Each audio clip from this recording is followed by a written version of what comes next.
كابتن، بدي طول البايسبس تبعي. ما بتطول. انا الكوتش هاد.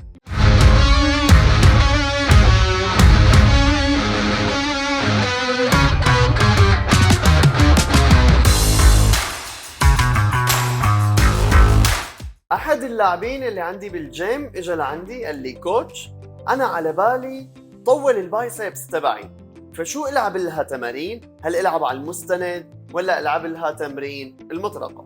الامر ابدا ما له هيك اصدقائي، وانما في امور جينيا هي هيك، ما فينا نلعب فيها ولا حتى نغيرها. من بيناتهم موضوع البايسبس، هو في عالم عندها البايسبس طويله وفي ناس عندها البايسبس قصيرة، فلا فيك تطولها ولا فيك تقصرها، نحن فقط فينا نلعب بالحجم تبعها. دائما بقول لكل اللاعبين يلي عندي واصدقائي انه نحن ما فينا نعمل شيء بموضوع العوامل الوراثية، ما فينا نغيرها ابدا، ولكن فينا نعدل عليها. في عنا عملاق لعبتنا مستر اولمبيا السابق اللي هو روني كولمان، إذا مندقق على إيده منلاحظ إنه في فراغ كبير بهالمكان هذا، ولكن حجمه كبير.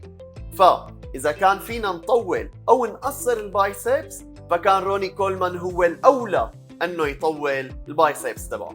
كمان في غلط شائع تاني، بيجوا اللاعبين لعندي بيقولوا لي كابتن أنا بدي طول الباط تبعي، فشو هو الحل الأنسب والمناسب لإله؟ هل أنا وعم بلعب مثلا تمرين تجديف بالدامبل إنه آخذ إيدي مثل المنشار ولا لا؟ كمان بقول لك صديقي، هذا الموضوع هو عائد للعوامل الوراثية والجينات، أبدا ما فينا نغيره ولا نطول أو نقصر الباط.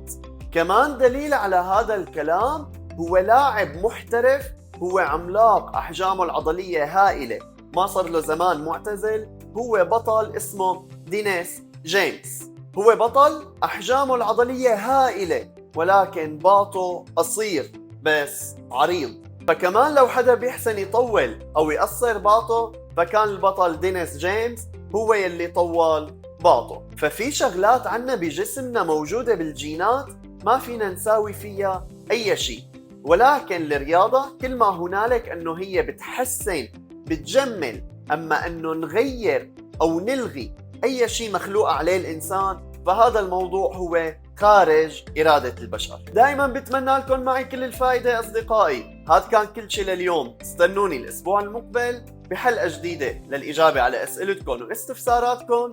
هي حساباتي على السوشيال ميديا، كنت معكم أنا الكوتش هادي.